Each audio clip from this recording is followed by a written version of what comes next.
Um, we have a little bit of an icebreaker that we'd love to hear from some people. So on our next slide, a couple questions we'd love to hear from you as other people are jumping into this webinar. So the first thing is, please share with us what school that you teach at and what subjects you teach. So kind of what school and what role do you have in that school at the current moment? And then for the next question too, we'd love to know, does your school provide any programming for Black History Month? And if so, what do they do? I know we were just past earlier this week, Martin Luther King Jr. Day, and then we're coming up on February, which is Black History Month. So very excited to hear if any schools and districts have plans for that. So please take a moment and in the chat, share out that what school you teach at and subjects, and then also about programming for Black History Month. Throughout the webinar too, if any questions come up, we will be actively monitoring this chat. So feel free to share thoughts, questions, suggestions, and anything else during the next 90 minutes that we have for this professional development opportunity. And thank you for those names already that I see popping in for where people are at across the state of Illinois, and then the roles of the schools. And then seeing some responses as well about what is or is not offered for Black History Month for their school. And we'll share some resources that we have for that later on in this presentation. So a little teaser alert too. Seeing some people still trickle in a little bit. So again, take a moment, those two questions. Thank you for those that have already completed that, but we'd love to know where everyone's teaching and what subjects, as well as if they have any programming at their school for Black History Month. And if so, what type of programming? Seeing a lot of great responses coming in from where people are at across the state. And then examples such as resources that different schools have and things that teachers are doing in the classroom. Feel free to jump into that chat too and take a peek at what other people are sharing too. There's a lot of great stuff that's coming in. All right, if you're still thinking, when you have something coming to mind, you can drop that into the chat. We've had a lot of great things shared already, but want to thank you all for that. On our next slide, we have a little sign-in form. We'll drop that into the chat so that you can click on it. We're hoping to get a list of everybody just to be able to do a little raffle at the end as a thank you. So once you fill out that sign-in form, at the end of the webinar, we're going to do 2 name drawings. Each person will be unique. So if your name comes up twice, sorry about that, but we'll do a drawing at the end for $25 Amazon gift cards as a thank you for attending. You can click on the link that Stephanie James just shared, or if you want to pull out your phone, you can scan that QR code and that will also open up the link for you to fill out that on your device. So either way works. Stephanie James just shared that in the chat, and you can also pull out your phone. We're getting fancy. You can scan the screen, and then the form is pretty short. We're just wondering about email, your name, so we can send you follow-up information afterwards too, and so we can do that raffle.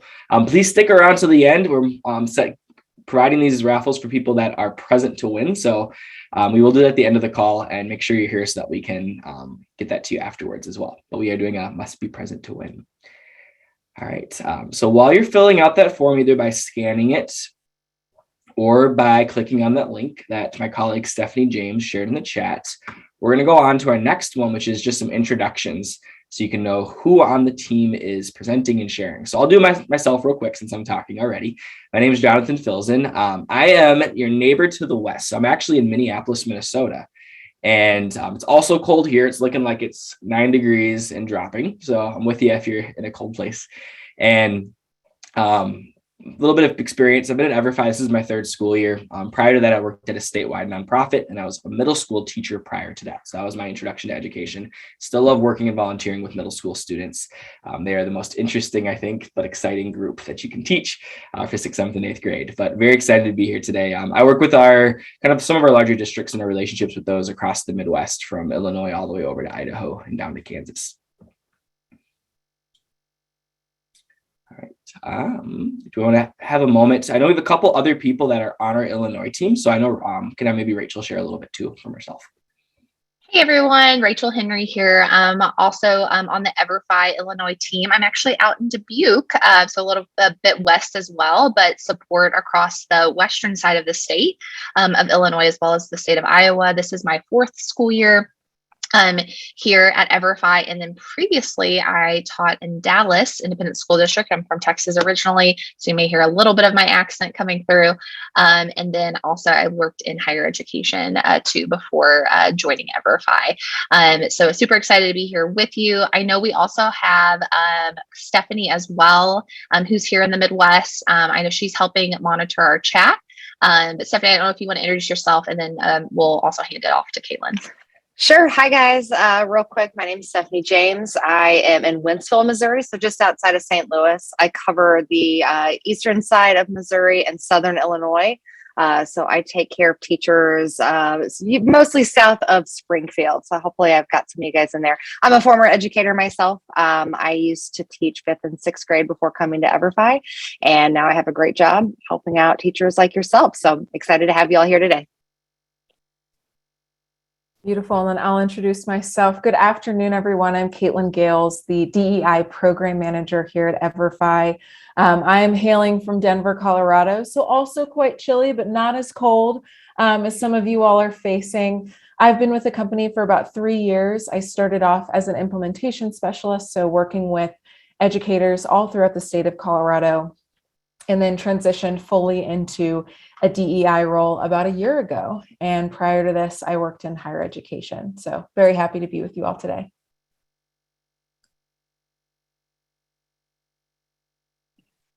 And then also we do have some other colleagues that are listed here. So we have Anna Urban, Megan Moran, Jonathan Barnes. These are some other names that you're definitely going to see come across your inbox. A lot of these folks are based in the Chicago area, the greater Chicago area. So just so you know, this is your EverFi team, and we're really excited to be able to support you today. All right, thanks, Rachel. Just a quick overview of what to expect over the next hour or so. One is just looking at where we are today. I know we're kind of living in a moment of history that's continued for a couple of years, and there's a lot of stuff going on in education, some encouraging things and also some significant challenges, and then where we are in regards to diversity, equity, inclusion, and access. So we'll spend some time discussing that in the beginning and then talk about the why of DEIA. After that, we'll go into what is cultural responsive pedagogy, and then some steps about how we can move forward, including some ready to use actionable items and strategies that you can take with you and start using tomorrow if you'd like. So we want to keep it very actionable and easy to use, and leave with things that are tools that you can leverage and also share with colleagues if you find it extra helpful. So that's what you can expect over that. Again, please use the chat if you have questions. We're happy to address those throughout. We're happy to follow up with people afterwards too. And I know most of you have had a chance to fill out that survey. If you haven't yet, just to catch attendees and also do that giveaway, you have some time still. And we'll do that drawing at the end as a thank you to those that are attending and filled out that registration form.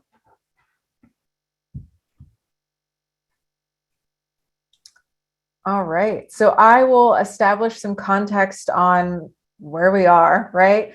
As Jonathan said, we can't really talk about DEIA until we really think about where we are in this time in history. So if we want to go to the next slide, I think it kind of sums it up perfectly.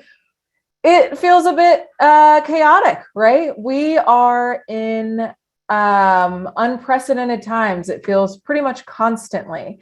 You are navigating during a time of immense change. We are constantly redefining normal. We are constantly enduring new challenges. I don't have to tell you this. You're dealing with it every day. It may feel that it is a feat to even sit and do these webinars, right? Because there are so many other things going on. We're being asked to kind of go through business as usual while things are on fire around us. So I want to first commend you for just enduring through these challenges. And we can go to the next slide. To even further establish context, these are just some of the headlines I've pulled in the past month. Educators are going through a lot, right? School is really, really shifting. We've got questions around remote learning. We've got questions around COVID tests and are students safe to come into schools. We are starting to see the impact of lacks of education. So we're seeing that Black and Brown students are falling behind their peers when it comes to learning outcomes. We're seeing a rise in bans on certain types of education. And then we're also seeing teaching shortages. So just no big deal, right? Everything's fine. So then when we're thinking about all of these different challenges, the question is, why do we focus on diversity, equity, inclusion, and accessibility? So if we can go to that next slide. And before we kind of talk about the why, I think it's so important to talk about what is it, right? These letters are thrown around pretty often. So let's first define them. So we often think of diversity as kind of these four things. We're very tempted to put people into boxes based on their age, based on their race and ethnicity, based on their sexual orientation, and based on their gender, right? We oftentimes just kind of eliminate anything else that may make a person diverse and really only focus on these four things. When in reality, if we can go to the next slide, diversity is really every single thing that makes us different, right? So I'll give you a minute just to kind of look over at what is in this little person's body, right? We've got educational background, your spirituality, your beliefs, your gender identity, your political affiliation, your disability status, your cognitive abilities. All of these things are what shape how we process the world around us and how we navigate the world around us. And so that's why we cannot throw people into these four simple boxes of age, race, sexual orientation, and gender, because there are so many other things that really shift how we look at the world. And something that I think is really important and something that I get often in my line of work is this question of, why do you focus on differences, right? It's this idea of, if we focus on everything that makes us different, we are dividing ourselves. We should be focusing on what brings us together. And I challenge you to hold that both are true in the same time, right? We have to recognize that because of our unique lived experiences, we will be processing the world differently. And unless we are able to hold that as a truth, we are not able to really build true relationships and drive change. And it can come from, really, really simple things of just two people can cook rice in a different way, right? Simply based on culture, where you grew up, what your family did. And that can shift how you approach meals, how you decide, where you want to go out to eat. These little things that we grow up with, that we navigate throughout the world, they really do impact how we have conversations, how we put ourselves out there, how we define, vulnerability, how we look at money, right? All of the things that we do every single day are impacted by all of these different categories. And if we can go to the next slide, I want to get even a little bit more detailed here in all of the different ways that identity is shaped, right? So I'll give you a moment just to look through all of the different bullet points. And this is not an exhaustive list, but look at all of that, right? Just your family status has an impact, and your family status will shift, right, throughout your life. And that has an impact on the way that you make decisions and how you interact with other people. Your marital status may have an impact on the way that you talk to other people. Your habits, right? Those have an impact. You go into your occupation. Educators, your occupation is likely having an impact on the way that you process and navigate the world, right? The way that you may see what's going on is likely very different than other people who are not in education. So that is diversity. Your occupation is a thing that makes you different. Then we look at, societal aspects, right? Your socioeconomic status has an impact on the way that you go through everything. Maybe your language. If English is not your first language and you are going through the United States, you are going to have a very different experience. So just kind of look through all of these different things and start to understand why it is really important that we do end up recognizing our differences, right? Because it shapes how we make decisions and how we make sure that we don't make one size fits all decisions. Because as we know, especially during this time, there are very few true one size fits all decisions. So that is diversity. And now let's go into equity, which I think can oftentimes cause a bit of confusion. So when we're thinking about, equity versus equality, we often confuse the two. So kind of define these for you. So equity is when we're working towards fair opportunities and outcomes for all people by removing the barriers that often result in unique disadvantages and challenges. So you see here, right, they're looking at the baseball game. Equity is when we recognize, okay, some people are a little bit shorter. They may need more resources. Equality is when everyone is treated in the same exact way, right? So it assumes we all start from the same place. It assumes that we all have the same challenges. So this is, I think, a really perfect analogy for equity versus equality, but I'll also give you an example that may resonate with you all. Equality is giving every student a laptop, right? And saying, all right, we've done it. Everyone has access to school. Equity is hosting an information session for parents. It's providing common troubleshooting tips, and it's providing applicable resources for remote learning, right? We know that just simply giving everyone the same thing rarely solves the problem. And so when we start to focus on equity, when we start to understand these different learned experiences and the unique experiences that students may have, we can create more equitable classrooms and more equitable processes. So with that, then we have to think about inclusion. So let's define what inclusion is. When you think about inclusion, you can kind of think about it in three ways. These are like your little check boxes. So when inclusion is achieved, we have an environment in which those who are in it feel respected, they are granted equal access to opportunities, and they can contribute fully. And the thing with inclusion is that it is deliberate, right? It is something that we kind of have to do every day. It's something that we have to do with all of our actions. We have to be deliberate about inclusion. And you'll often see this quote, if you do not intentionally include, you will unintentionally exclude. And so something that I do in my line of work, especially when we start to think of, if we're hosting an information session, if we're doing a conference, I like to ask, who is not in the room? Who have we not talked to? Whose perspective is not being considered? And I think you can do the same thing in the classroom of saying, who have I not heard from? Right? Are we hearing from the same people over and over again? Those little things are how you become intentionally inclusive. And I think sometimes this can be such an intimidating practice of, oh my gosh, I have to start, learning these new definitions. I have to shift everything I've been doing. But it's really about the simple actions that you take every day that make you a more inclusive person. I came across a quote recently from an author. His name's James Clear. He writes Atomic Habits, and I have it written above my desk, so I'm going to look up. But it says, every action we take is a vote for the type of person we wish to become. Right? So every inclusive action that we take is a vote towards us becoming more inclusive educators, more inclusive people, and more inclusive community members. So it's asking those simple questions of who have I not heard from and who is not in the room right now. So then the next one, which I want to spend a bit of time on, is accessibility.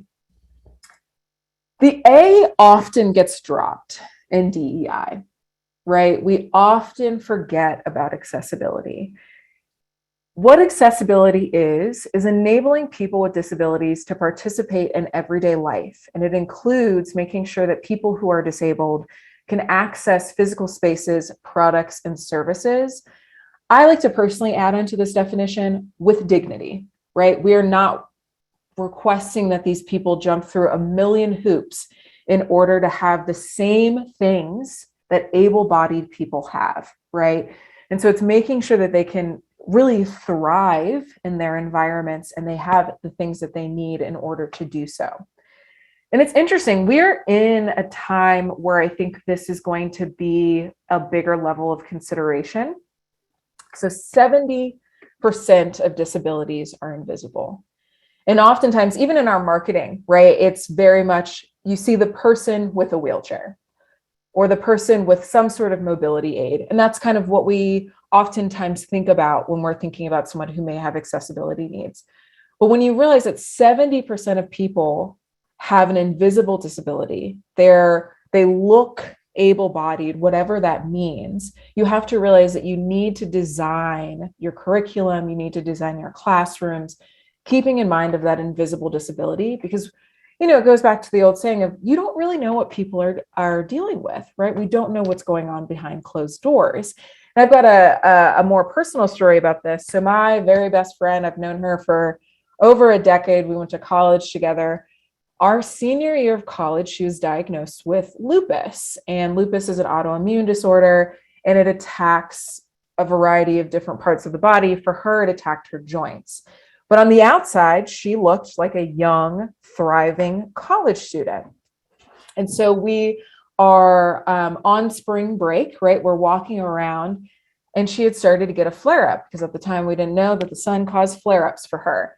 And she's struggling to get up the stairs because her joints are locking up. And someone makes an offhand comment that she must be intoxicated because she's having trouble getting up the stairs. And I flew off the handle, right? Because she's my best friend. And I'm like, you jerk, like you have no idea what she's dealing with. She's going through a flare, all this kind of stuff, right? But we really, truly do not know what people are going through on a day-to-day basis. And in 2018, the CDC estimated that 1 in 4 adults was disabled. It's 2022. And now long COVID, so long haul COVID, is being classified as a disability. How many more people do we think may end up having an invisible disability because of the pandemic that we're in, right? So now, if ever, right, is the time that we have to start focusing on accessible design. This on the web. Oh, my watch was listening to me. She was like, let me tell you about COVID. I think we know, right? So when we start to center accessibility, also we make better experiences for all, because generally in our lifetime, we will have some sort of disability, right? It could be you break an ankle, maybe you're skiing and you break something. Technically, pregnancy is oftentimes considered a disability because it shifts the way that you're able to kind of access your environment. So if we can create experiences and environments that are accessible to all, we make sure that regardless of your status, you are able to, thrive in a learning environment. And I'll drop a couple links in the chat because I think that this is the one that is the hardest one to wrap our heads around, right? Of, well, I don't know if I should ask if they're invisible. How do I make sure? Right. So I'll drop some links in the chat after this around universal design, which is really, really helpful and really incredible, as well as equal access to design, just to give you an idea of kind of what you can start thinking about. And it's simple things, right? Like in providing pictures and words on a syllabus, or, when you're giving a presentation, kind of explaining all of the different things that are on the screen, not assuming that all of your students can see everything. It's talking about closed captioning. It's asking, does my student have access to screen readers? It's asking, does this program that our school is using, is that accessible to all students, right? So it's starting to ask those questions of what we asked before, right? Who's not in the room? And could everyone access this right now? And if not, how can we come to a better solution? So that is accessibility. I'll drop some resources right after. So it comes to this bigger question of, why does this all matter? Why do I drill these definitions into your head? And I have a bit of a bummer answer, but I want to be open and honest. So let's go to that next slide. So why does this matter? And it matters because, frankly, we are facing the reality and the consequence of a history of societal and structural inequity, right? This is why we're in where we are, right? Is because we have forgotten that people need equitable outcomes in order to survive, not just thrive, just to survive, right? We're not even asking about thriving. We have not paid attention to this, and this is why our policy decisions are floundering, why they're ignoring large swaths of the population, right? If we do not center equity and inclusion, we will continue to make the same mistakes. And I have a deep belief and passion for education. I believe it is one of the greatest ways to center equity for our students. It is one of the only ways that we can see that students can truly get out of their situations and find something better. And if we don't start paying attention to who is in the classroom and what are the unique barriers that they face, we will lose them. They will fall through the cracks. And so we can look at all of the different ways that inequity manifests. If you go to the next slide, it has an impact on pretty much every single factor in their lives, right? So the quality of education has an immense impact on the lives of your students. So if you can take a more equitable and inclusive approach to teaching, and you know this, I'm not saying anything that no one has ever heard or even seen, right? You can change the trajectory of a student's life. You can change the fact if they have, heart disease later on in their life based on how you teach them in the classroom, based on if you center their unique needs and barriers, and, really centering the fact that they have the potential to go beyond the lot that they've been given, frankly, and try for something more and try for something better and get that structural security. And so that's why it's so incredibly important that we start correcting and not doing business as usual, because as we've seen, this is what happens. We've been doing business as usual for 2 years and we're in the same spot. And so I'm so excited for my colleagues to kind of talk around, what does culturally responsive teaching look like? What does it look like when you recognize everyone in the classroom and tailor education towards those students? So I will pass it off to Rachel. Thank you so much, Caitlin. I definitely appreciate that, all of that. It's one of those things where I feel like I've been studying this for a while, but it's one of those things that we all can go a little bit deeper on. And so exactly what Caitlin mentioned, we're kind of going to give you a little bit more theory, because we want to define culturally responsive pedagogy, but we can't do that without knowing these definitions around DEIA. So thank you so much, Caitlin, for that. And be thinking too, as we're going through these next slides, what Caitlin shared plus what I'm about to share, and does any of this information challenge any assumptions that you have? Or is any of this information new? Be thinking about that, and we'll be sharing that kind of later on too. And definitely check out Caitlin's articles there in the chat. So transitioning over to what is culturally responsive pedagogy, we really wanted to start first and foremost with the definition for you. So looking at this definition, it was actually a term coined by Dr. Gloria Lanson-Billings. And essentially it's empowering students to maintain both that cultural integrity while also succeeding academically. It's both of those things. And then she furthers that definition by saying it actually takes place based on these 3 pillars. And every single pillar is important. We can't just focus on one without talking about the others. So these 3 pillars include high academic expectations, understanding cultural competence, which is the understanding that one's own worldview may or may not align with that of one's students. And also social political awareness. So that willingness to both acknowledge as well as address inequity, which is exactly what Caitlin was showing us on that previous slide. And again, we have to look at all of these pillars in tandem. So really what it boils down to is that culturally responsive pedagogy isn't just one simple set of strategies. It's not a checklist for lesson planning. It's not as simple as just a specific curriculum that we can implement, because it all is based on and connected to a teacher's specific set of students, those students' needs, those students' communities, and their context. So it's all very much individualized. So why is this important to talk about? I know we've already kind of talked about the why around DEIA, but when it comes to culturally responsive pedagogy, the why can be stated with these 4 bullet points.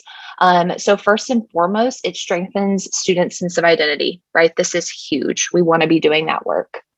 The second is it promotes equity and unity in the classroom. The third is it engages students in the course material, especially when they can see themselves reflected in the course material. And then it supports critical thinking, which we know is exactly what we're helping students prepare for. And we know at the end of the day that this is a top priority of educators. And ultimately, it's creating a culturally responsive classroom is all about creating an environment in which all students from all cultures feel comfortable and ready to learn, right? It's that equity piece of making sure we're reaching every single student. And this ties in so nicely to 21st century workforce skills, right? So we know that students and teachers want more information around these topics, but how do we educate them and do that in a way that's going to empower them with these 21st century workplace skills, regardless of what their pathway is? And we know, for example, that after high school, our students will interact with people that have both different and opposing ideas. They will be faced with challenges and work with different groups than they've ever have before. So collaboratively working in an environment like this is a skill in and of itself.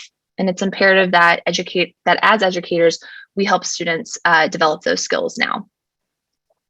So what are some of those skills that we can put into practice? The next couple of slides are going to be really just some wonderful articles that when we share the slide deck at the end, I would encourage you to go take a look at. I'm going to just summarize these next two slides, but I'm going to pull out one article from each of the slides so we can go a little bit deeper and you can have a little bit of an idea of what information you would be getting. So on this first slide about the 5 steps to becoming a culturally responsive teacher, we have 5 different steps listed here. So first and foremost, we have to assess our own behavior, right? It starts with that internal work. It starts with understanding what DEIA is and what culturally relevant teaching is, but also seeing, what does our teaching practices look like as they stand, right? And then next, it's getting to know our students, right? Again, this is all highly contextual based on who our students are and the communities that we serve. So there's an article there that dives a little bit more deeply into that. Make your classroom a judgment-free zone, right? This is, I think, one of the most important steps and one in which I'm going to show you the article here that's attached to that. But essentially, this is encouraging students to ask questions and challenge the status quo. It's making critical thinking the norm and teach students to value each other's differences and doing that in a way that's respectful, right? And encourage discussion that is going to be conversation that's more about teaching and less about criticizing. So like I said, I'll show you that article in a second, but before we do that, let me hit the other two. The fourth one is adapt your teaching practices. So now that you have more information from the first 3 articles, you can go and make those decisions about what you want to adapt moving forward. And then the last one is teach for all cultures, which we know is critical to being a culturally responsive teacher. So looping back to the making your classroom a judgment-free zone, I'm just going to toggle over here to that article. Really love this website. So this is definitely one to bookmark. And quite frankly, you could use one of these strategies tomorrow in your classroom. So what it is the big list of classroom discussion strategies, right? Because that's ultimately what we want to do is foster these conversations. So what I love about this is that there is 15 formats for structuring a classroom discussion. Some of these are going to be things that you're already familiar with and probably already use, but some might be new. So we have both higher prep strategies and low prep strategies. And what I love about them is they have it segmented off based on a little bit more prep or less prep. And then it gives you the type of strategy and a couple of things. It gives you the basic structure of how it's ran. And then also some variations on it. So maybe you're already using gallery walks, but you want to maybe dig into some of these variations or spins off on gallery walks. We have philosophical chairs, pinwheel discussion, Socratic seminar, and then some of the low prep discussion strategies like affinity mapping, concentric circles, and so on and so forth. So really this one article is going to be a really great place to start. So again, that's on helping foster those conversations in making that classroom a judgment-free zone.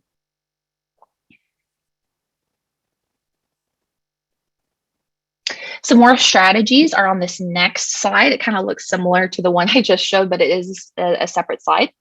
And these are just some additional strategies. So looking over on the left, we have activate students' prior knowledge, helping students be able to, grab onto what they already know as they're entering a conversation.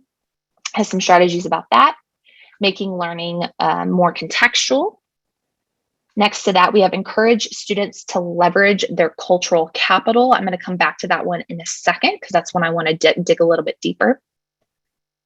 Right next to that, we have reconsider your classroom setup. I know this is something that, we tend to do more so at the beginning of a school year, but definitely something you can take a look at now and see if it's helpful to be able to make your classroom setup, the physical space more inclusive.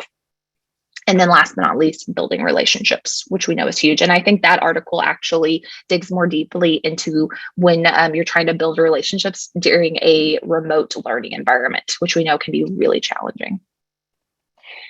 So looking at the encourage students to leverage their cultural capital, really this article is going to help students have that voice, right? To make sure all students have the voice in the classroom. And again, it's really important for us to find ways to activate each student's experience, which is their cultural capital that they're bringing to the classroom. We want to be mindful to not make students feel like they need to speak for their entire culture, right? By putting them on the spot. So one way that we can do that, is going back, clicking on that article. I really love this. This is from The Conscious Kid. And essentially what they did is they made a curated list of teacher-facing materials that the goal is to affirm and reflect students' identities, right? To help facilitate important conversations about equity, racism, and belonging. They give you some more information about this project, but then also the guidelines that they're using when it comes to select the resources that they selected to ensure that they were both inclusive and identity affirming content. So for example, making sure they're steering clear of stereotypes, avoiding savior narratives, being aware of tokenism, that sort of thing. So as you kind of scroll through that, you get this lovely chart, which I love because it's going to give you resources based on grade level, gives you the title, the author, the illustrator, and then any supporting material. So if you're looking for that teaching guide to go alongside it, you can just click on it and it's available to you right there. So we have our younger students, and then I think it does go all the way up to middle school and then to the high school grades. So really encourage that. Again, this is from The Conscious Kid. And that is the encouraging students to leverage their cultural capital. So those were lots of resources that I just shared, in conjunction with what Caitlin shared. So what we'd love to do is just give you some time to kind of grasp and kind of think. I'm sure you're probably taking lots of notes throughout this presentation, but so far, we'd love to hear, again, one thing that you've learned thus far that has challenged your point of view. Maybe it's something new, or maybe it just builds on the things that you've already learned. So feel free, take a minute or so in the chat to jot those down. And that way we can all learn from each other.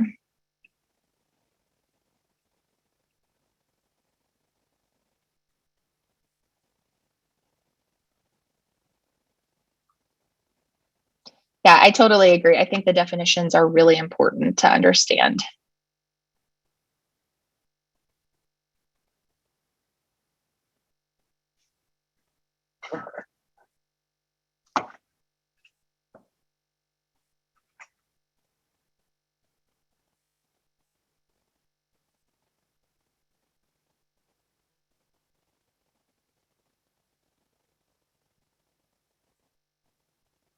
Yeah, Deanna, that's a really good one to check out around building relationships online.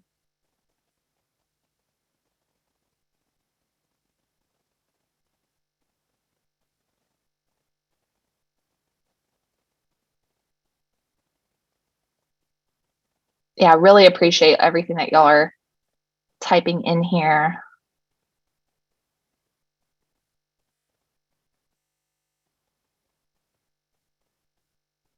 And I think one of the things like I'll add about my experience is, for me, DEIA is a journey.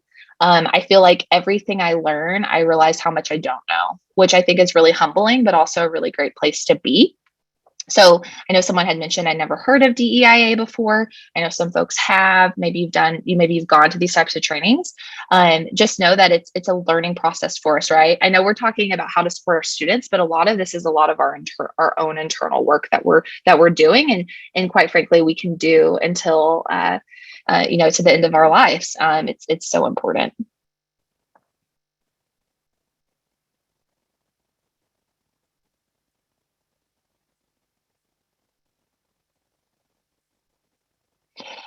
I really appreciate this comment around it's hard to be culturally relevant when we have no training on the culture. Learning, so learning from parent-teacher conferences. Yeah, being a new teacher is really tough. I've definitely been there, and you're just trying to, especially in the COVID world that we live in. So definitely totally seeing where you're at on that. And like I said, it's definitely a journey.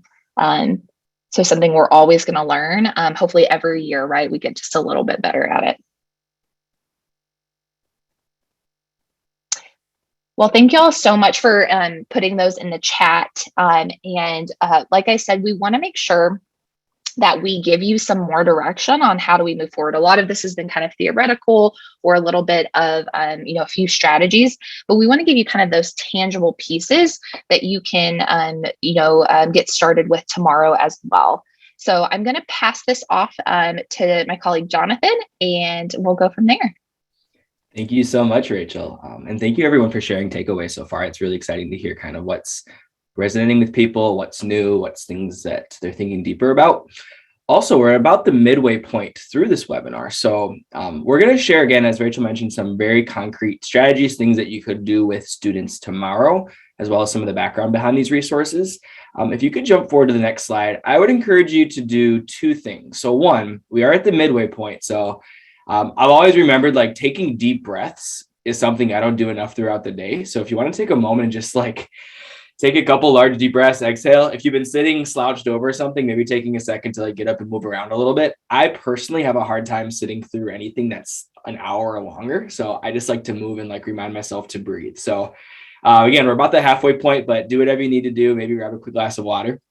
While you're doing that too, this is a really large slide. We're going to zoom in on some specific resources, but this is a high level view of all of the different courses that EverFi offers. These are all free for schools to use. We have sponsors that back the resources, make sure that they stay cost free. So again, there's never any cost for using EverFi resources.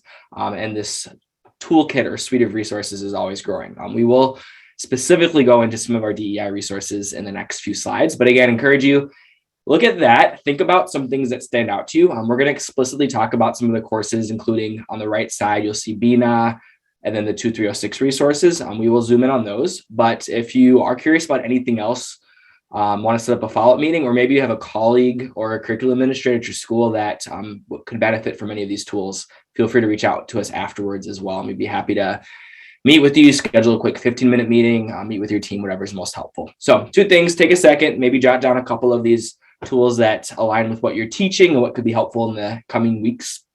And then also don't forget to breathe, maybe stand up and move and get a little stretch.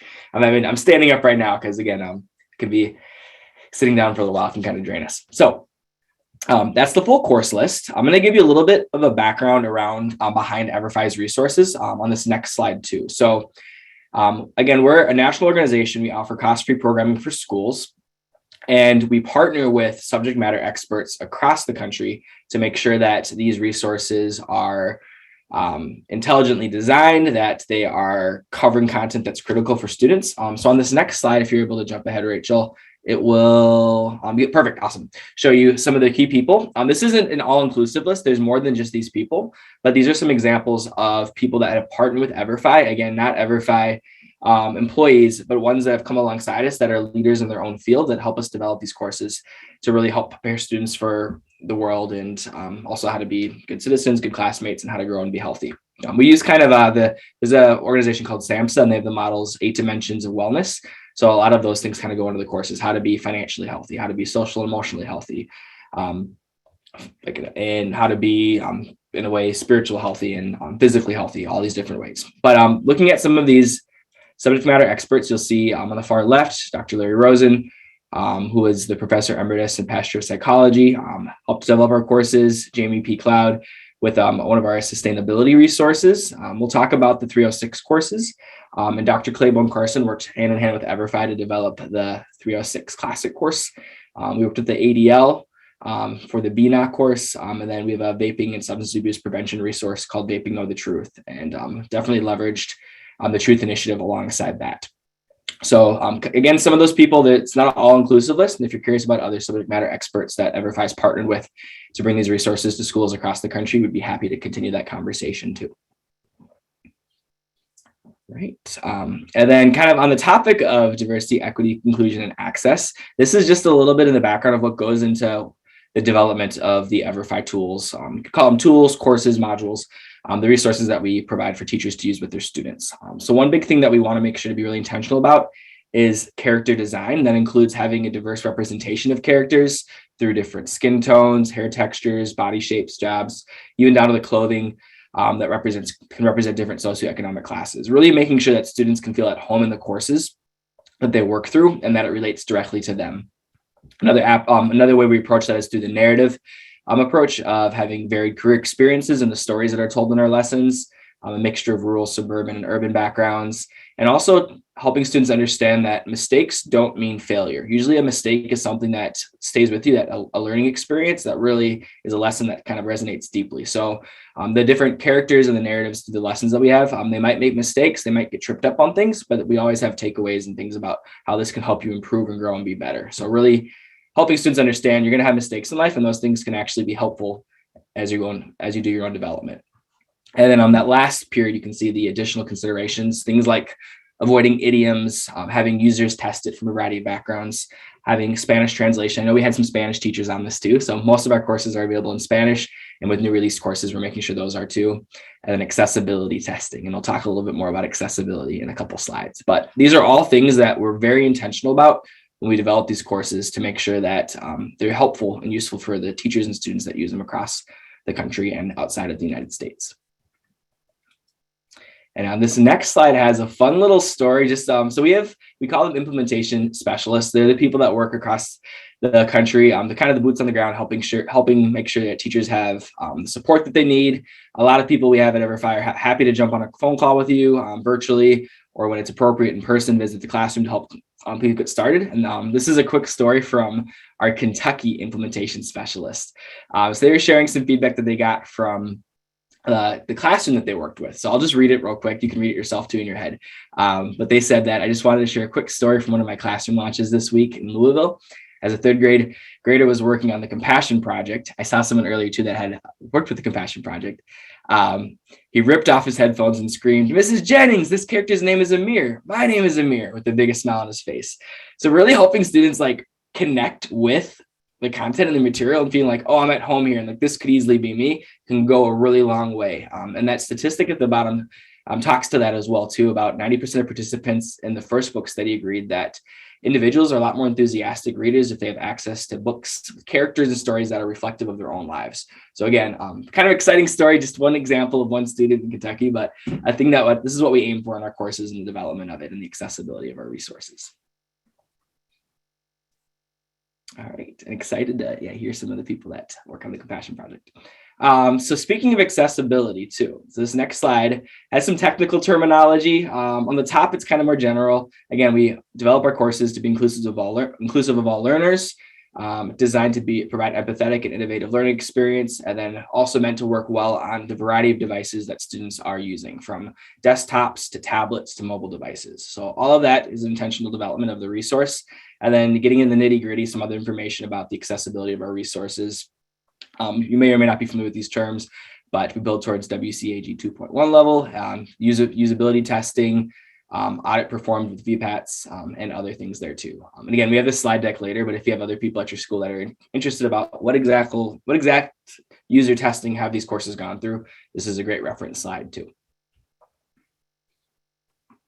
All right, so that's a little bit of a background about the how of the development of the EverFi tools / resources. We're going to spend some time speaking specifically about three. And again, as just a little bit of background, EverFi provides a suite of tools and resources. They're kind of grouped together in courses. So these are three of our courses, and courses are typically made up of lessons or modules. So these are student directed.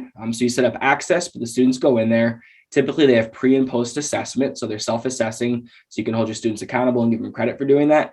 And again, we have different ways of teaching through lessons and narratives and game practice for them to learn those skills and then demonstrate it at the end. So we'll talk about three specific courses today: 306 African American History, 306 Continuing the Story, and BNA. And you'll see age level, grade level suggestions. That's something that just how the course was developed, we recommend for it. But if you ever want to work outside of it, you know your students the best. So you can check out the course and the tool. And if it falls outside of that grade band, you're more than welcome to use that resource or ask us questions about where you think it might be best fit. So our first course I'll talk about is 306 African American History. Again, designed kind of for that upper middle school / high school levels. This one has 15 different lessons. Students can jump around and take them in any order. They're really short. So even if for a specific class period, you want to spend a chunk of it just talking about a key figure or moment in African American history, this is a great tool for that. Again, those lessons are really short, but altogether make up a couple hours of instruction. They are aligned to Common Core ELA standards and are often used in what we see in social studies and advisories and English language arts classes. But this is really about learning how African American influence has been connected to the core of American life. And we use things like short vignettes and primary source documents to teach that concept. And then there's also a capstone optional project at the end that you can use to help the students bring all their learnings together. And some of the big topics here are geopolitical and economic factors of the transatlantic slave trade, Underground Railroad, political issues from Reconstruction to other areas, and then also some of the artistic, cultural, and political legacy of the Harlem Renaissance. Speaking some more about this course on this next slide, you'll just see the general goal. And again, the general takeaway of this is we want students to be informed and inspired through stories and themes of African-American women and men who have overcome obstacles through strength, creativity, and intellect. So just think of it as a way to highlight some really important moments, figures, people throughout history, and how they showed strength, creativity, and intellect. And again, wanting to hopefully inspire students and help them learn about more things in U.S. history there. In this next slide, you'll see too, you might wonder, why is the course called 306? This is something when I joined EverFi, I actually wasn't familiar with either. So if you're questioning it, you're not alone. I was like, what does that mean? It's got a cool history, actually. So the number 306 popped up in a few prominent areas in U.S. history. One was the infamous Dred Scott versus Sanford case that got handed down by the Supreme Court on March 6th in 1857. There's also Group 306 that was founded by Charles Alston to bring together different artists, scholars, writers during the Harlem Renaissance. And then also Dr. Martin Luther King Jr. always requested room 306 at the Lorraine Motel, where he was assassinated in 1968. So that number popped up in a few really critical areas, and that kind of alludes to some of the history and things that we cover in the course. On the next slide, you'll see, again, I mentioned earlier, we use primary source documents and interactive different tools to help students go through this resource. An example of that is one of the things I work through in the course is an excerpt from Frederick Douglass. So through here, you'll notice a couple things on the screen. One is there's different sections of the book that are narrated and also have different key terms that are highlighted. So cool thing about accessibility, the students may not know these terms, but if they highlight over them, it'll provide them with the definition. It also allows them to identify chunks of the text that answer certain questions and prompts that show up. So it's a textbook, but in a digitized and put in a very interactive, immersive way. So really, really exciting way for them to kind of learn and interact with a primary source document with some built-in ways to work through there and connect their answers to things that are in the primary source. So that's from the Frederick Douglass book, Narrative of Life of Frederick Douglass. And again, that's one of the ways that students interact with different excerpts in the 306 course. On the next slide, you'll see something a little bit different. Instead of a book excerpt, they'll see a map. This is from in Montgomery, Alabama, and the bus boycotts. And here they'll be able to highlight key locations during that period of time, including places where the Dexter Baptist Church, where Martin Luther King was a pastor and served as a center for the bus boycott, as well as his house, where there was a bombing in retaliation to the boycott. and other key places there too. So again, a map, but a way that they can interact and highlight and really see where did history happen in Alabama. And then another tool that's connected to this is in the supplements, so it's not built in, but a great way to bring the learning together is a capstone essay that students can work on and pull from pieces of the narrative of the life of Frederick Douglass and also the Demands of the March by Bayard Rustin. And the idea behind the capstone essay is to summarize key points from the primary text and analyze other topics. And there's assessments and a rubric that goes with that. So if you're a teacher that wants to bring the learning that's digital and student directed, whole group, and do some extension activities, we offer a lot of supplements that go alongside the digital courses, and you're welcome to use them however you see fit. Sometimes that's just using them as prescribed.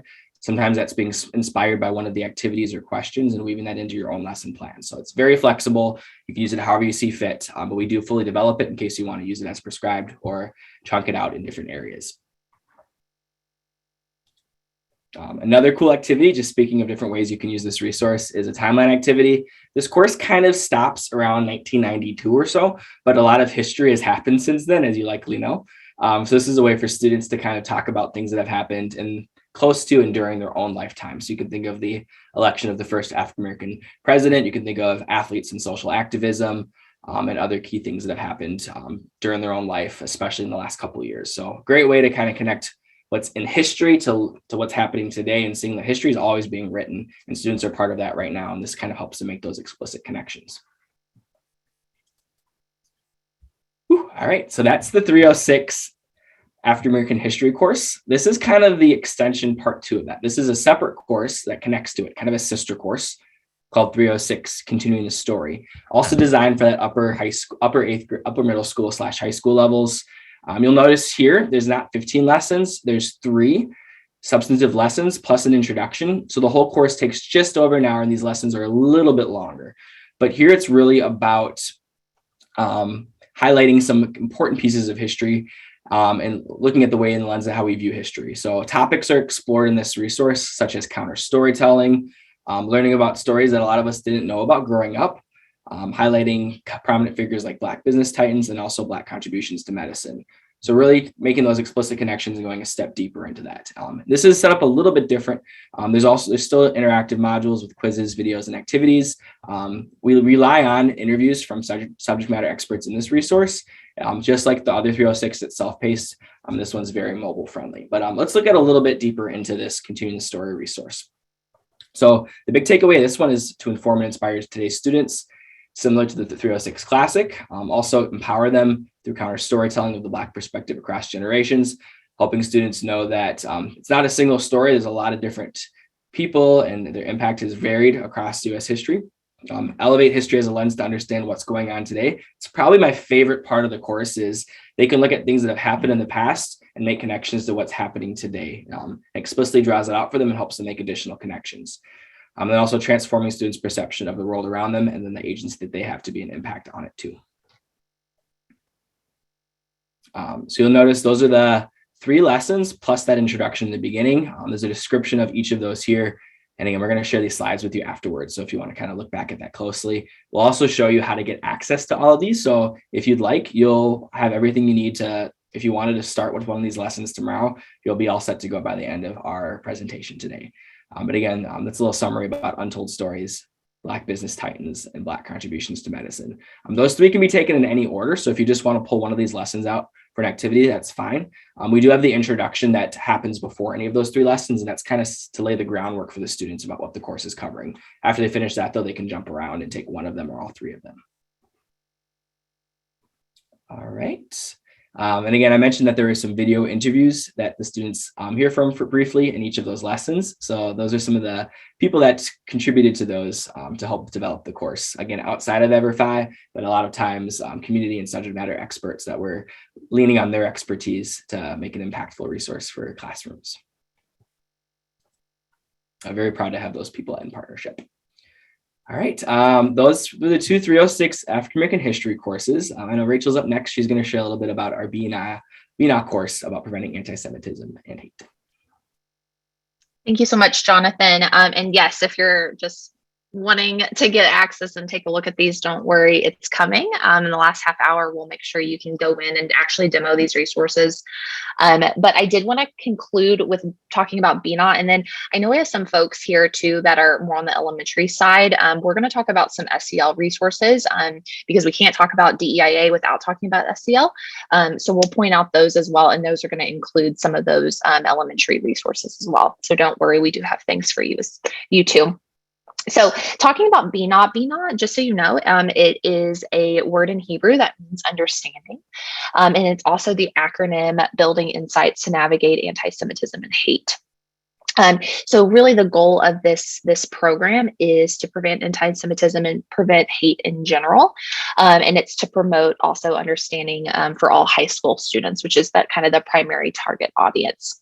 And that's regardless of the makeup of their school community. So this really could be embedded within like social studies curriculum, ELA, SEL curriculum, and it can be taught in conjunction with teaching about the Holocaust or used as an independent lesson. So you're going to see some of the course highlights located here in the middle of the screen, which is interactive stories from a diverse set of characters. And it's actually all stories. It's really, really cool, different or format of the different modules. And we'll dig a little bit deeper into those in a second. It's also going to be that immersive environment, which is going to be true of all of your EverFi programs. We're going to include primary sources and maps. So here are the 4 course topics. That includes making sure that we define what anti-Semitism is.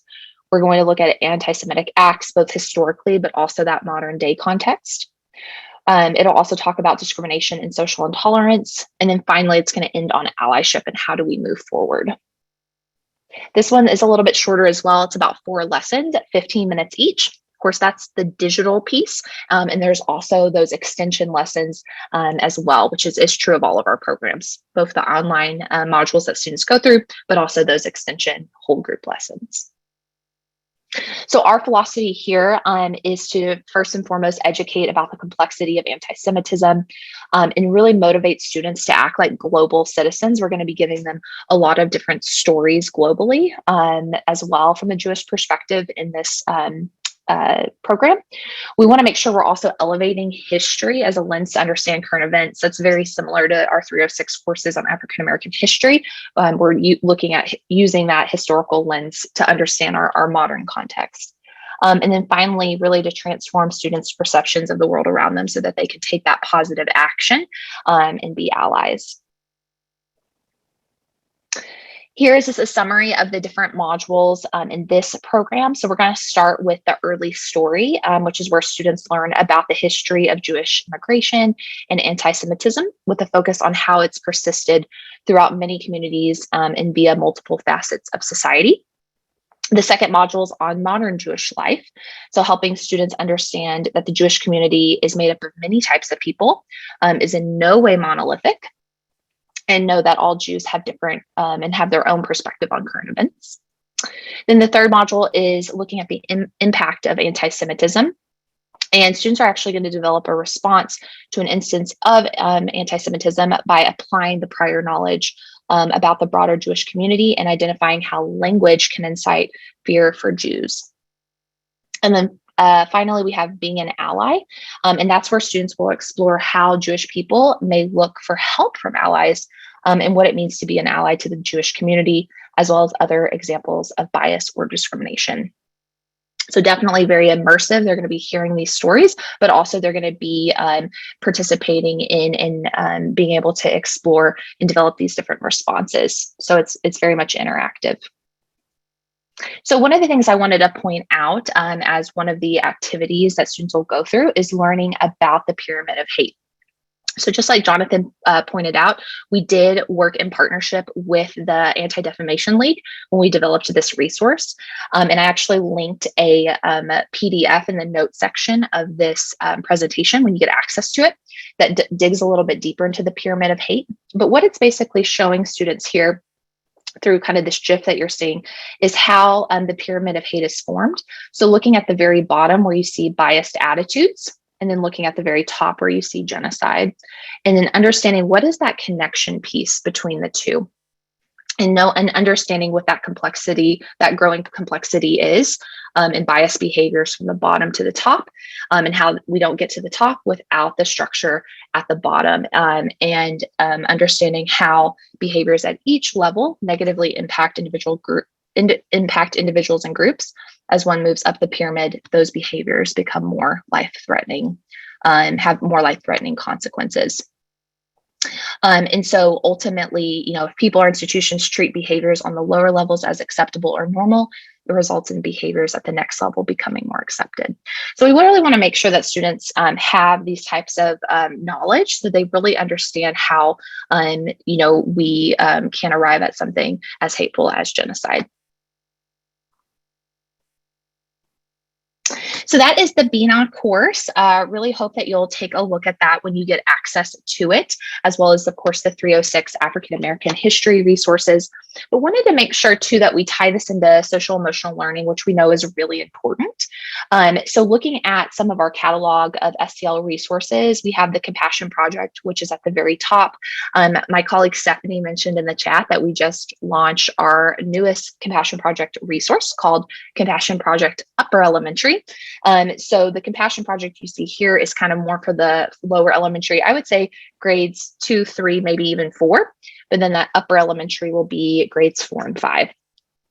Then we have Ignition, Digital Wellness and Safety, how to stay safe online, understanding digital literacy. That's what Ignition's all about. We have Character Playbook, which is around healthy relationships, especially for that middle school context. And then finally, Honor Code, which is our bullying prevention resource, and really leadership cultivation too. It's a big leadership course as well. So these are some of our SEL resources. Definitely want you to take a look at that, as well as really anything you see in the catalog that you think could be beneficial to your students. As a reminder, these are all free, so you can get access to any of these resources and take a look at them. So before we get to the dashboard, I know we only have about 20-ish minutes left. I want to give you a couple of additional resources that you can find in this presentation at the end. So the first is Sparking Ideas for Monthly Programming. This is a really great one to just print off, have pinned up on your bulletin board. So as you're thinking about how can you use some of these EverFi resources, or maybe some of those articles I mentioned earlier, or the information Caitlin shared, you have some ideas to sparking ideas for the monthly programming. So you can look, of course, we have Black History Month coming up in February. You could also look ahead to March and April to see how we can help students become more informed about those specific items on the calendar. We also have a really great learning plan for you, both a middle school and a high school learning plan. So if you're kind of thinking, okay, I'd like to use some of these SEL resources, maybe also some of the DEI resources, how could I do that in a way that maybe EverFi kind of recommends as a structure? Look no further than these learning plans. They're basically going to take a bundle of resources that we have and show you how you could use those for the next 4 weeks of learning, for example. So definitely check those out. This one's the one for middle school, and then we have one for high school as well. And then also on the far right-hand side of these learning plans has those offline resources that you can pull from as well. So, and I'll show you where those exist on your teacher dashboard too. All right, so let's take the next 15 minutes or so and make sure everyone has access to their EverFi account. So if this is the first time you're ever getting access, or maybe you've been with us before, we're going to actually start at everfi.net. So I know Stephanie will put that direct link into the chat for you. Oh, yep, there it is. So you can go ahead and click that. So on everfi.net, that's where you can sign in if you already have an account. And if you don't already have an account, you can click this register button at the very bottom where it says don't have an account, register. So we're just going to take a few minutes, make sure, again, everyone gets registered. Stephanie, like I said, is in the chat. So if you're having any problems registering or logging in or something like that, let her know. She's happy to reset passwords or whatever y'all need to get in. But what we'll do is I'll have a kind of my demo account going, so you can feel free to look at that, but feel free to be on your account, because we can make sure kind of by the end of this time you have classes set up and you're ready to go with students to use some of these resources. So once you hit that register button, if you haven't yet signed in, you can go ahead and just follow the prompts. We did kind of update our registration process a little bit, hopefully to make it easier for you. So you can just include your country, the state, school name. Your school name should exist. So if you're not seeing it as you type it in, there is a place where you can put zip code in, and that could also pull up your school. And then if you're still not finding it, there is a link that says can't find your school, click here. And that'll let you like bypass that and still get logged in. Yes, setting up a class, I just noticed the chat. Yep, we're going to go over that. It does look a little bit different. We're always trying to make tweaks, by the way. If you've used Everfi before and you're like, oh, this dashboard looks a little different, just know that that's something that we're constantly trying to update based on user feedback that we get. So once you click the, following these prompts, and then it'll ask you to fill in some information like your name, your email, your password. We also added, by the way, these grade and topic fields, and that's just so that we can have like a recommended engine recommended resources that you get when you log in. So feel free to throw in like maybe a grade level you support in a topic area, put as many as you want in there. And then you can hit sign up. Awesome. Thank you so much, Bill. I'm noticing your comment around doing the bullying exercise. I'm wondering if that was probably the honor code. I'm glad to hear that worked out well. All right. And it looks like you don't see a way to create an account.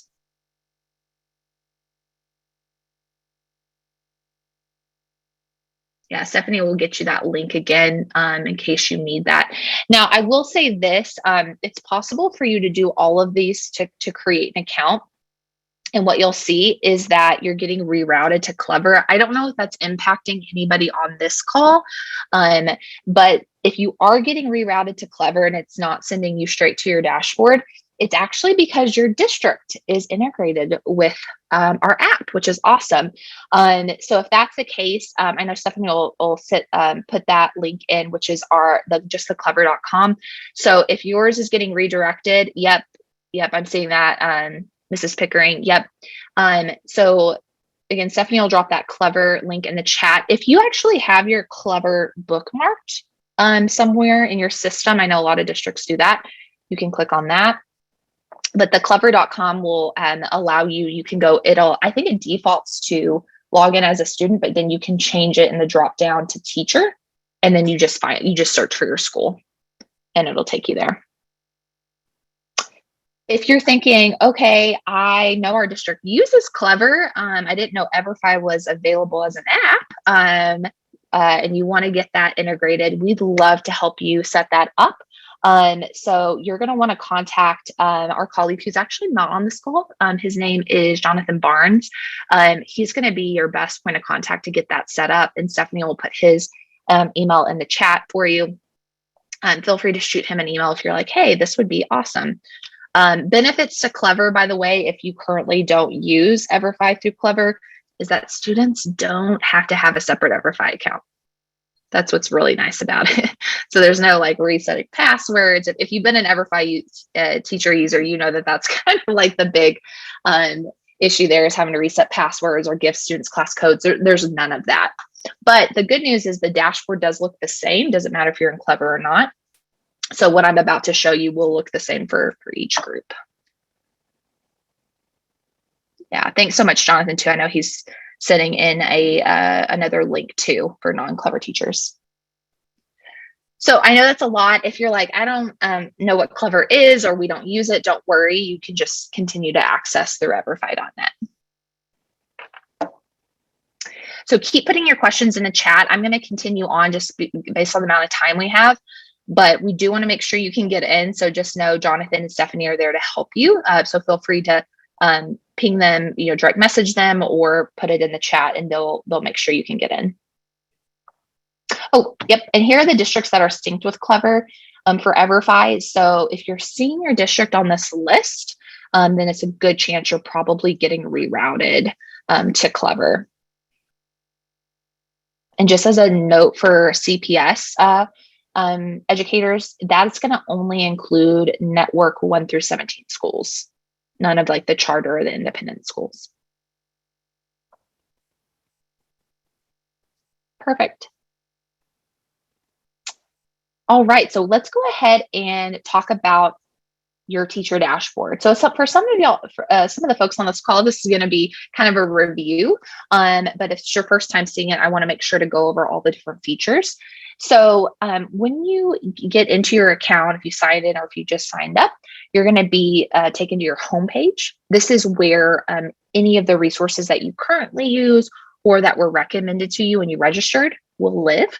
Now, I have all of the DEI resources that we talked about, so the 306 resources and the BNA. But if you do want to find another resource, like say one of those SEL resources, like that honor code program, you're going to go to your catalog in the top left-hand corner.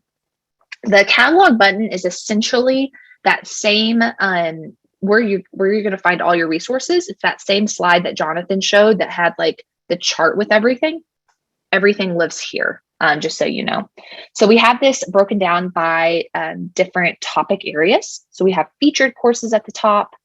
Then we have financial education, social emotional learning, health and wellness, college and career readiness, early learning, diversity, equity, inclusion, STEM, and then all available. It's really nice to go to all available if you're just not finding something and you want to see if you can and find it there. You're going to notice that each section has arrows to the side, so you can scroll through and see everything that's available.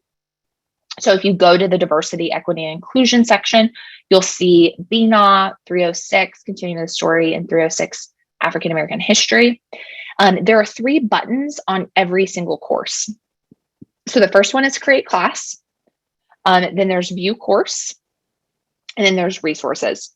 Now, I will say 306 African American history doesn't have a view course button. Unfortunately, this is something that our product team is very aware of, and we're hoping to be able to correct in the future. But in that case, you can always create like a demo student account to go and view the program. And I'll talk about how students get access in a second. But that's what's really nice is you can, browse the resources, view the course just on this page. But I did want to show you first how to create the class. I know someone in the chat had mentioned that. So let's say that you wanted to use the BNL resource. You can hit that blue create class button. And it's going to take you to a page to actually fill out some information about your class. So under class name, you can select or type BNL class. If you do have multiple sections of students you work with, so let's say you have maybe a 6th period, a 7th period, and an 8th period that you want to use BNA with, you can always include their class section. And that's going to be nice because when you get to your grade book, you'll be able to toggle between different sections. So that's why I would encourage you to repeat this process for every section you have. And then you can find your start date, class size. This is all available in the dropdown, and then grade level. So let's say you're working with 9th and 10th graders. You can just click back in and select that grade level. And then finally at the bottom, this is where it shows you the course that you selected. But then let's say you want to add new courses and you want to bundle. So let's say you want to have students go through BNA, but also the 306 African American history, as well as 306 continuing the story. Just going to scroll down until I find it. You're just going to check those boxes like I just did. And then at the bottom, it says add selected courses. And this is our way to bundle. So again, if there are kind of a suite of resources you want to use, you can just add them all there. Yes, these, like Stephanie put in the chat, these are all free. So really this is, go and view any of these resources that, may be applicable to the work that you're doing. I'll even show you too how you can refer folks at your school if you're like, oh yeah, I know the teacher across the hallway would benefit from these resources. We'll show you how they can get access to. So then finally, I'm going to hit this create class button at the bottom.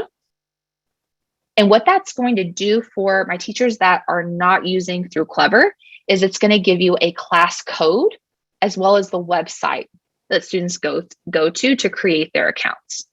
Now, if you're using this through Clever, you're going to see it. There's not a place for you to type the class name. There's a drop down for you to select a section because we have your rosters preloaded through Clever. So you can select a roster, fill out the same information, and then you will not get a code. But the good news is any students in that section that you assigned, they have the programs already ready to go on their EverFi app. So that's for my Clever teachers. You're still going to do the same process, but no code. This is like kind of the benefit of using Clever is you don't even have to worry about a class code. You assign the programs, it's already there on the EverFi app. So it takes you directly to your classes tab. Now, something that I forgot to mention is if you're back on the catalog where we originally were kind of looking through each of the programs and you're not seeing a create class button, but you're seeing a request button, go ahead and hit that request button and send that request through. It doesn't mean that your school doesn't have access to the resource. It just means that we need to add it to your school in the back end. So again, if you're seeing a request button and not a create class, go ahead and request that and we'll get it added for you. Awesome. So hopefully everyone has set up one class. Really encourage you to do that right now. We have a few minutes left. Go ahead and select one class to set up just so you familiarize yourself with this process and it's already done. Let me show you how you can then track those scores. And then we'll circle back to helping students get access in a second. So you've set up your class. Students have already gotten started. You can track progress through the reports button. So the reports button is in the top middle. Select the down arrow. And then let's say you want to see, for example, the grades for 306 continuing the story. So I already have a test account listed here. And what you're going to notice is as students are registering, their first and last name will be listed as well as their username. And then you're going to see their grades. This is out of 100 percentage points. And what's really cool is that they're color coded. So if the student passes and they make a 70% or higher, the grade is green. They're lower than 70, the grade will be in red. So kind of at a glance, you can kind of tell how students are doing. There's also this column on the far right that says certified no. So if a student takes every single module and achieves a 70% or higher, so they essentially pass every module, then they will become certified in the program and they will be able to download a certificate for you. So really encourage that. I know a lot of teachers here in the Midwest use the resource that way. They'll take grades on each of the modules, but then also they'll either get like bonus points for becoming certified, or they do require certification and have students actually download that certificate and upload it to like Google Classroom or Canvas to show their EverFi grade. So really nice there. If you come over here to the left, you can see how you can toggle between the different classes. So you can see here, I have a first period, a second period, and a sixth period set up. So I can toggle if I have students in different class periods.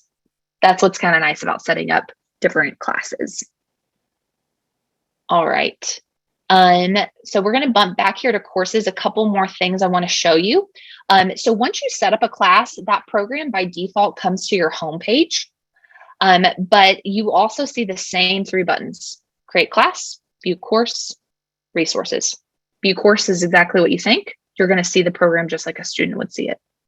But let's spend just a minute here on resources, because I know Jonathan and myself kind of mentioned these offline resources that you can utilize.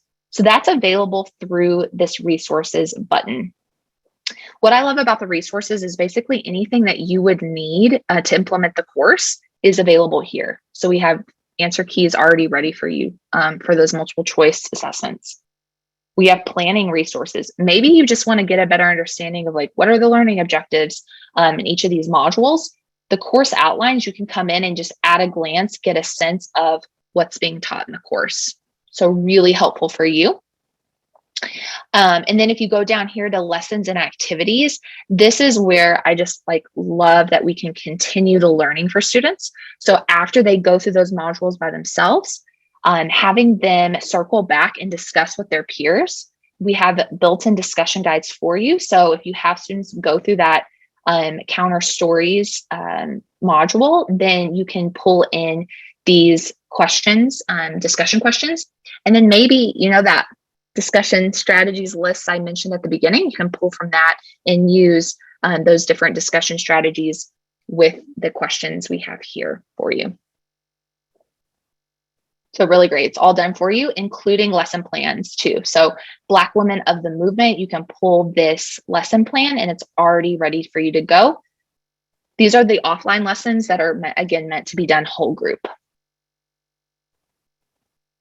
I just showed you a couple from 306 Continuing the Story, but we have these offline lessons for every single program. So even though we say our online modules are short and sweet, really we have hours and hours and hours and hours of content if you're pulling from those offline resources. So really encourage you to dive in there. As we're wrapping up here, just notice here that there's an invite a teacher button. If again, someone's coming to mind, they're like, oh yeah, so-and-so could use this, tomorrow in their classroom, next week. Even if, you're looking, I know there's sub shortage going on. This is great. These independent lessons can be used for any subs that come in. Go ahead and fill this out and invite a teacher so that they can also get access. So looping back, I want to make sure that we go over real quick the student registration options. So creating a class code, which is what we did, is the primary option, and it gave you that website students go to. So we have additional instructions here. If you want to upload a student roster, so for any of my elementary instructors, you can actually upload a roster and we give you instructions here on how to do that. So you're giving them the username and password. And then finally, if you're using it through Clever, this just goes through those instructions on making sure you create a class to assign courses to a cohort, and then getting students access, hopefully via their Clever portal, but we also have another way too that they can get logged in if they have to go through our platform. So yeah, this is a good slide to come back to when you're ready to get students actually on the platform. And then this is what it looks like. Short and sweet in terms of the student dashboard. It's really easy to use, and this is just a start or a continue button for students. And I mentioned the invite a teacher button. Just know that if you do invite somebody who's new to our system and somebody who uses one of our resources, we will send you a $15 Amazon e-gift card as a thank you and a donation for your classroom. And that is also unlimited, so you can invite as many people as you would like. All right, I think we have 1 minute Rachel. left. Oh, yes, Stephanie. Hey, Rachel, it's Stephanie. Hey, I was going to just ask you because a couple questions came in about SOPA. Can you just speak to that briefly? Just so, I know that that's a big topic. It's a big issue right now with privacy policies. Do you mind speaking to that real quick? Yes, absolutely. Hopefully real quick here. Yes, we are completely compliant with SOPA. If you have any questions about that, I'm going to go ahead and put my email in the chat. Please send me a note. I am actually the best point of contact as it relates to SOPA for the state of Illinois. So I can, if we don't have an agreement signed with your district, I can help start that process for you. It's really easy. Just make sure that you, send me a note and we can get that started for you. And Caitlin had mentioned earlier too, but thank you so much for joining us today. Please reach out afterwards if you have additional questions or just want to connect and talk or have other things too, but very, very excited to partner with you all today and to connect and share a little bit about DEI practices and creating a culturally responsive classroom, and hopefully share some tools you can use in the coming future. Thank you. Thank you so much, everyone. We really appreciate it. And yeah, be in touch with us. We're here to help you. We appreciate it. Thanks so much to the EverFi team. We look forward to seeing a few of you at IdeaCon, February 14th through the 17th. And feel free to join us the next couple of weeks. We are doing some more Wednesday webinars focused on social emotional learning with students and self-care with teachers and other educators. So please feel free to join us for upcoming Wednesday webinars. And again, thank you to the EverFi team. We really appreciate it.